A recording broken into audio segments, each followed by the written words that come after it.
Hello, and welcome to the Empowerography Podcast. This is a platform created for women's voices to be heard and a place to share their stories, journeys, and successes with the world for the purpose of helping other women who might be on similar journeys. We are empowering women one episode at a time. I'm your host, Brad Walsh, so kick back, grab one of your favorite beverages, and enjoy the stories.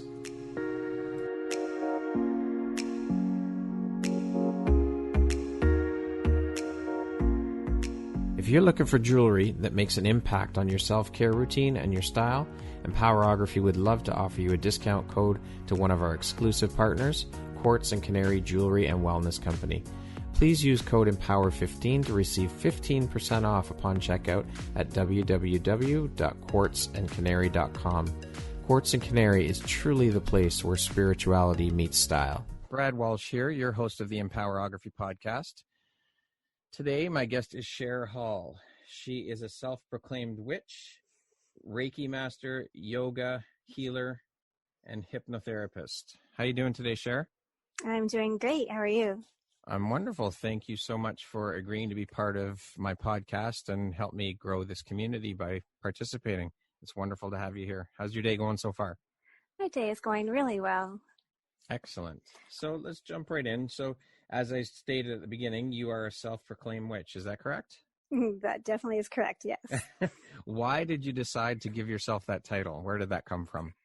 It comes from a few things. It comes from my belief in magic, first of all. I believe in magic. I see magic every single day. And it also comes from the whole witches were healers. They were, prosecuted for being such, but that's basically what they were, is powerful women who were healers, and I am that. So I totally align myself with that and believe that I am a witch. Okay. Now, you work in the healing energy fields. You use Reiki, yoga, hypnotherapy, handmade crystal jewelry. What drew you to work and focus your business in the healing realm? Well, first and foremost, I found yoga, and yoga really changed my life. I found yoga about 12 or 13 years ago, became a practitioner of it, and was in a part of my life where I had a lot of things to heal, a lot of things going on around me, and it brought me so much, as well as people that really helped inspire me and helped me to start my healing path. And it became really important for me to pass that on, to give what yoga gave to me to somebody else. Okay. And then, so I became a yoga instructor first, and then I just became so passionate about all the healing modalities that I just wanted to dive in and do whatever I could to grow this and to help more people. Okay. Sherr, can I ask you to hold on for 1 second? I'm really sorry. No worries. So, Sherr, how long have you been working in the healing realm, healing world? I think that natural healers always are doing this. Okay. I'm the type of person that I could meet somebody in a store or like just in a regular daily event, and all of a sudden they would start telling me, details about their lives. Just because they have that natural feeling of comfort with me.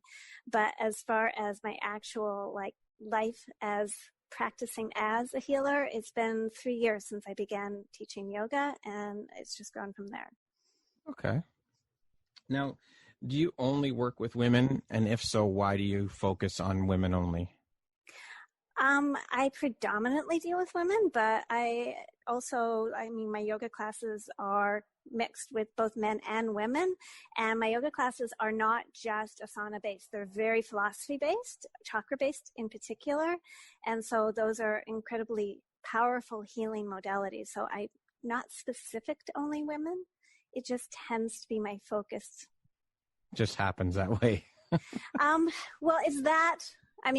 First of all, my yoga classes are mixed, so I do have men and women, but my other things that I'm involved with are women mostly based. Like I have worked with the shelter and, with Born Legacy, the other things that I've been pulled into are about empowering women.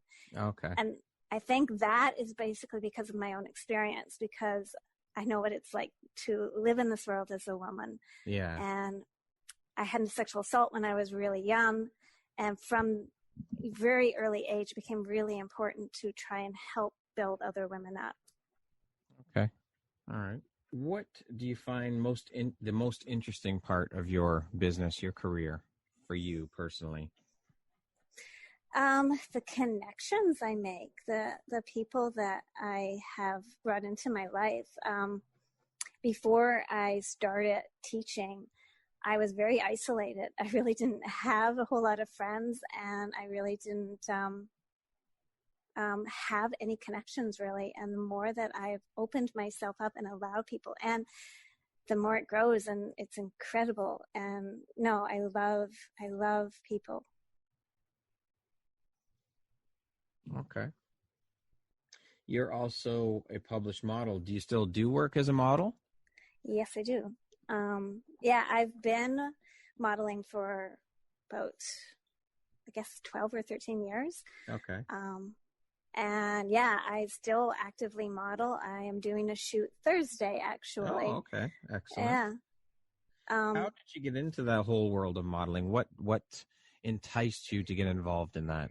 It's kind of funny. I think that the things that you're drawn to often show up in your life when you didn't even pursue them. And that's exactly what happened to me in modeling. I was in a place in my life where I was a mom and a wife, and I was depressed and really didn't feel beautiful or desirable at all. Mm-hmm. And I had a friend who was a makeup artist and a hairstylist ask me to be her model. Okay. And she created a monster. So yeah, I did my first shoot for her, and I was scared to death, like so petrified. There's very few photos of me before I started modeling, because I was so self-conscious and really didn't feel pretty. And then I did the shoot, and I looked at the images and went, holy, that's me? Like, I can look like that? And it just snowballed from there. I just started making more connections with other photographers, and I just kept modeling. I've never stopped. Awesome. Isn't that the most incredible feeling, though, when you see images of yourself and you're just in awe of, like you said, you cannot believe that that's you. It brought, sorry. No, it's an incredible feeling. No, it was really something that I needed at the time. Like I said, I was in a really dark place, and to be able to see myself in a different light started a process for me that really changed my life. Honestly, modeling has changed my life. That's amazing. An incredible transformation. Now, you've also said that you think every woman is beautiful and should experience being in front of the camera at least once. Why do you think that? Is that just based on your own experience, or? Absolutely. I mean, I don't consider myself anything special, and yet I've been able to be a model for all these years. In fact, I'm in November going to be on the cover of a magazine, my first cover. So, but I don't think of myself as anything better or special than any other woman. I think we're all incredibly beautiful, and I know what modeling did for me to be able to see those images and see myself differently. And I feel like every woman should have that opportunity to know that she's beautiful and to feel sexy and to know that she's more than the roles that she places in her life. She's more than a mom. She's more than a wife. She's more than whatever she does as a career. She is this beautiful spark, and she should see that and know that. Yeah, those roles in life or those things that you do don't define you. No. You're so much more than just one thing, too. That's right. So many things. That's right. Now, you're also part of an organization called Born Legacy. Can you tell us a bit about this organization and what their mission is? Yes. It is an organization that is totally dedicated to help lifting and empowering women, especially who have dealt with trauma in their lives. So it's basically, we are coaches. We are life coaches, and we just help inspire and give tools to women to help them find their inner power. Okay.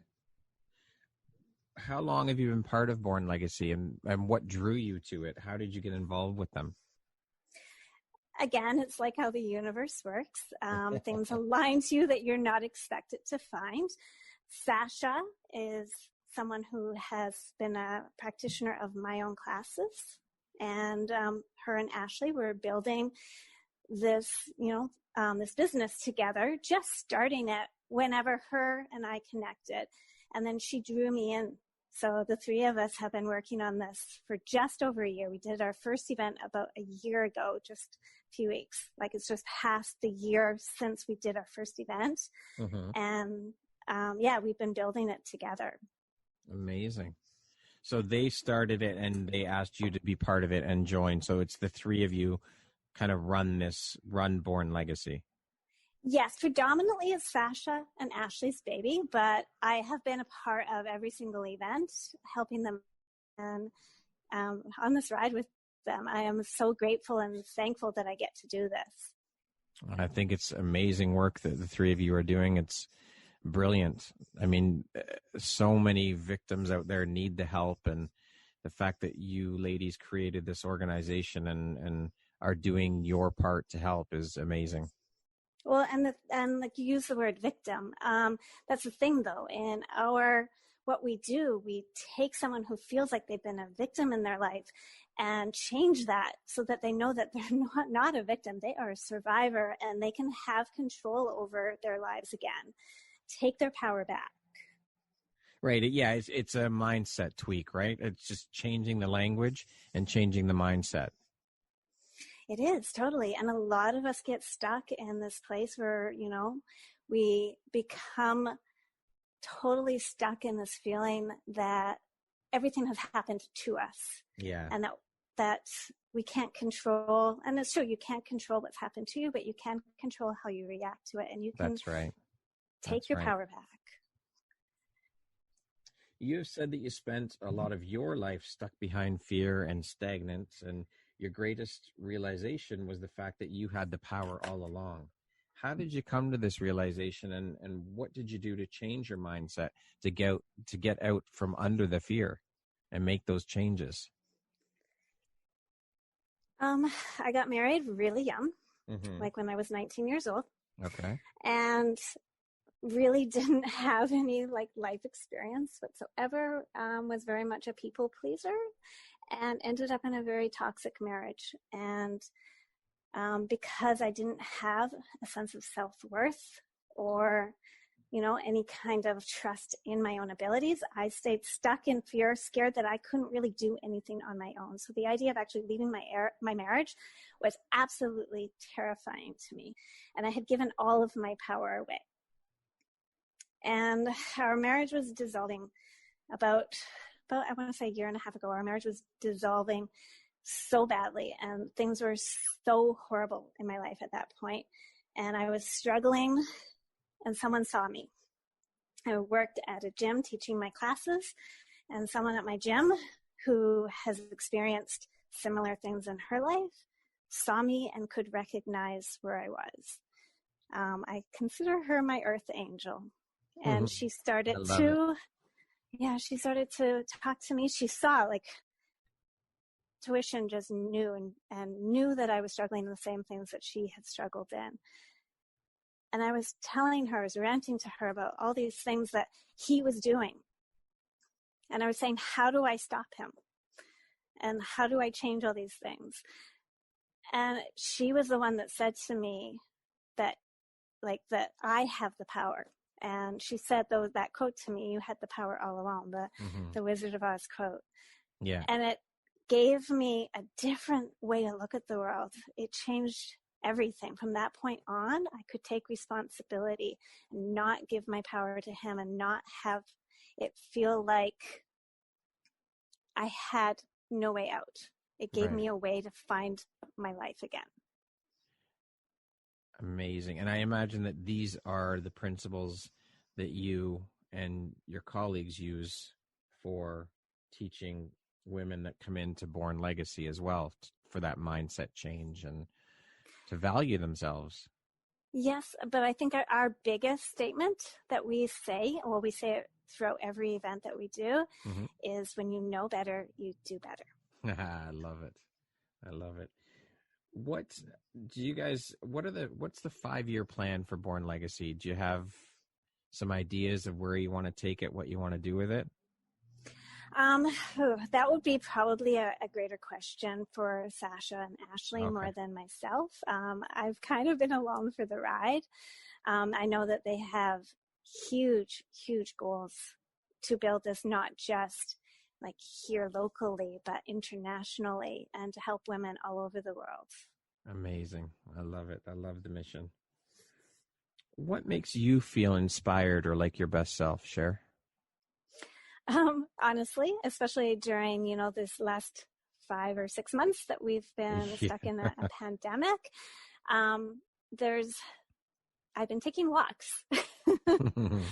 Yeah, a lot of walking with my music blaring and singing away. It Beautiful. changes your mindset.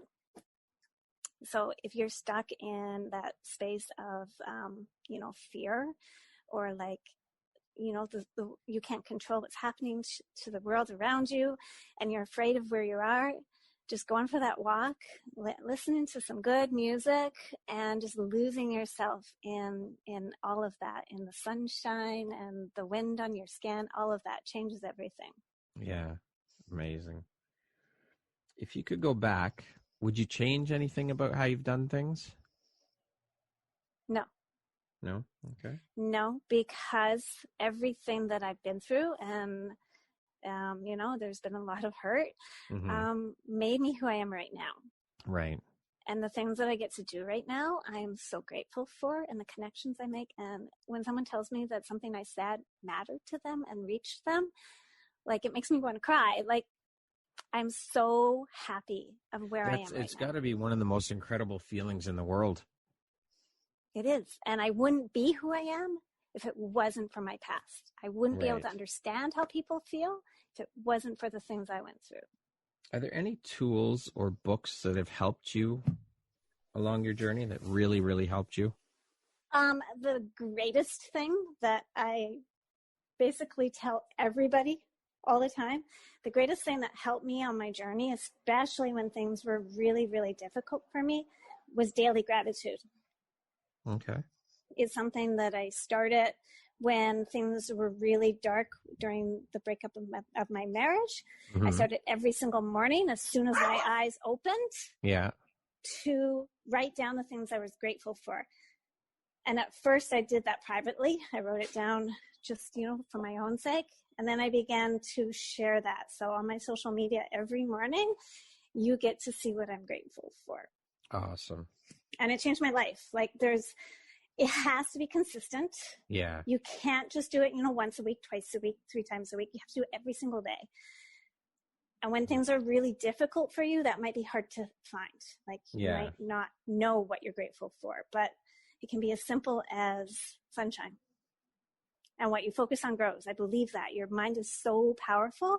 What you focus on grows in your life. So focus on the good and you'll draw more in. And writing it down, I would imagine, like putting pen to paper and visualize it, like seeing it on the paper actually would help too, I would think.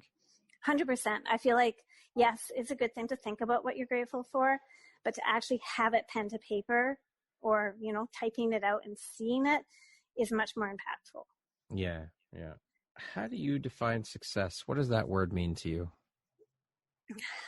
Definition of success is following your heart, following your true purpose and your true path. I believe that we all are here with one. And that is the key to happiness, is following that. I love it.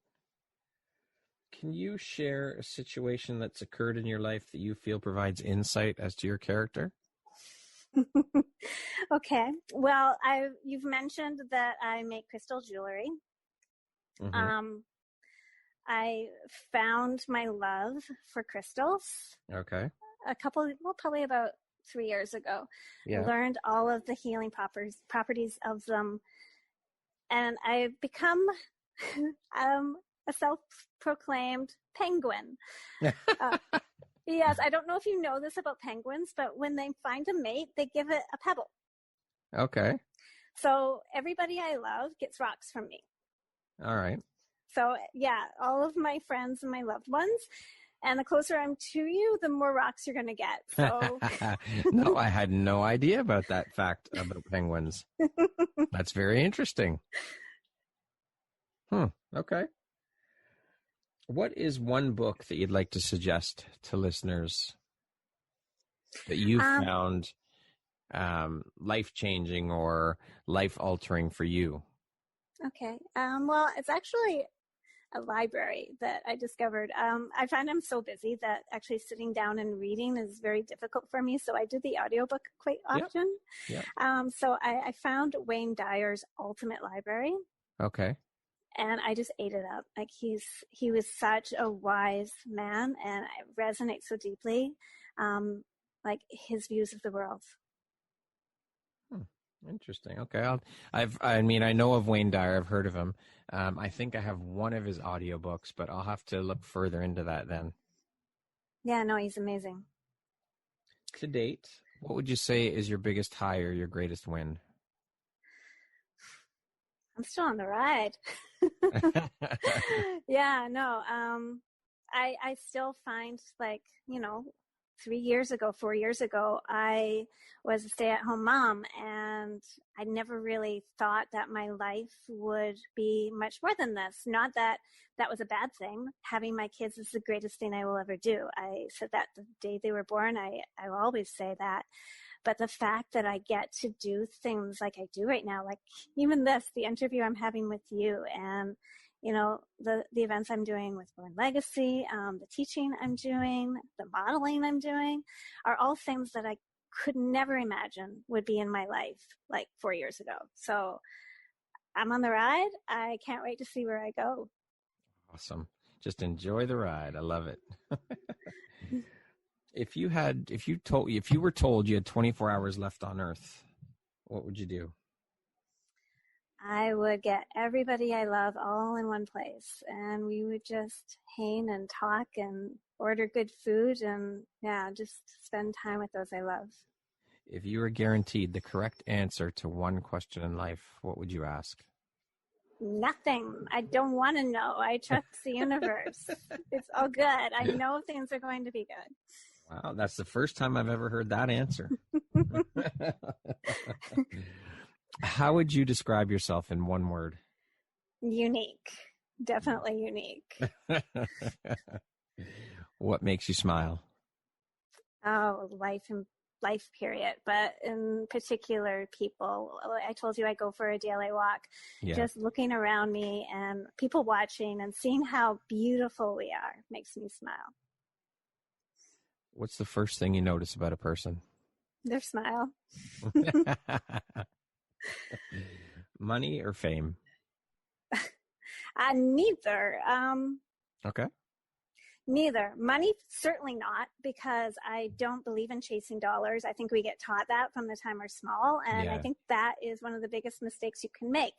Follow your heart. Okay. If fame follows, that's wonderful, but that's not my purpose. Yeah. But certainly not money. Okay. Early bird or night owl? Both and neither. Explain that. Some of my greatest times in my life have been staying up all night long. I love that. But at the same time, I also love waking up early and seeing the sunrise. Yeah. So it changes where I am in my life and what's going on. Sometimes I'll stay up all night, and sometimes I wake up with the sun. What does the word empowerment mean to you? It means taking your control back. It means knowing what you control in your life, which is you, and learning how to use that to your best interest, knowing how you react to things, keeping your vibration high, and doing what you can do to help others. Okay. If you could sit and have a 1-hour conversation with anyone in the world, alive or dead, who would it be and why? Maya Angelou. Do you know who that is? Yes, I do. She inspires me so greatly. And when I mentioned the word earth angel, she was definitely one. Yeah. Yeah. I would love to spend some time with that brilliant woman. And why? Why would you like that? Why would it be her? Why you choose her? Because her words resonate so deeply with me. I actually quote them a lot in my classes. Okay. One of them being that when you know better, you do better. Yeah. And another one being, be a rainbow in someone's cloud. I've never heard that one by her. I like that. Yeah.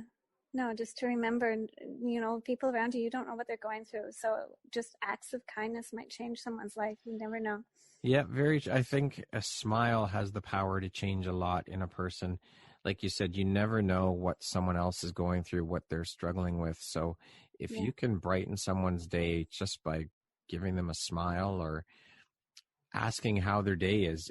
I mean, people ask how you're doing or how your day is, but a lot of the time I don't feel that that's authentic. I think it's said just because it's a thing to say. It's Totally. not that they're genuinely interested or they genuinely want to hear how you're doing or how your day's going. I think it's just something to say just because it's conversation. Right. And we're all lost in our own heads, having a Yes. really hard time thinking outside of ourselves. To the That's people right. around us, they're all feeling the same way. Yeah, 100%. Lastly, Sherr, if you could go back and give your younger self one piece of advice, what would that piece of advice be? To love myself. That one, I think, has changed because I lived in a lot of self-criticism. I was never enough to me in so many ways, pretty much in all the ways. That really set where my life went. If I had only had self-love, everything would have changed. It's a pretty simple concept, yet it's so hard to wrap our heads around and actually practice it. It's a very, very tough thing. It sounds simple, but it's not at all. Well, from the time we're small, we get taught that that's egotistical, that we need to be humble, that we need to put others around us above us. So it's a lot of programming that we get taught into us from the time we're small. So it's a big revolution to love yourself. Yeah, and to deprogram takes a lot of work. But I think going forward, we as parents need to ingrain in our children from a very young age how important self-love is, and that everything does start with self-love. So that's where you have to begin, and that's where the journey begins. And I think if we do that with our children from a very young age, it just becomes second nature. It just gets ingrained into them, which will help them further on down the line in life. And I think it's key. Oh, incredibly important. It's everything. Yeah. It truly is the basis for everything. It is. Sets up every relationship you have afterwards. That's right. Especially the most important one, the relationship you have with yourself. Totally. Well, Sherr, thank you so much for spending the time with me today and chatting and sharing a bit of your insight and a little bit about your story and your journey. It's been an absolute pleasure chatting with you today. And I appreciate you being here and being part of this community I'm growing. So thank you very much. I'm so grateful for this. Thank you so much. Once again, folks, this is your host, Brad Walsh, the Empowerography Podcast. My guest today has been Sherr Hall. She is a self-proclaimed witch, a healer, a yoga practicer, Reiki master, just an all-around amazing woman. Thank you so much for being here and sharing with us today. Thank you. Have an awesome day, Sherr. You as well.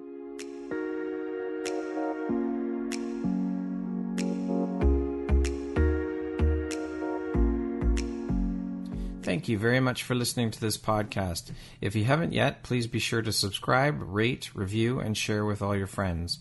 You can find me at viseuphoria.ca and follow me on Instagram at Empowerography Podcast and on Facebook at Empowerography.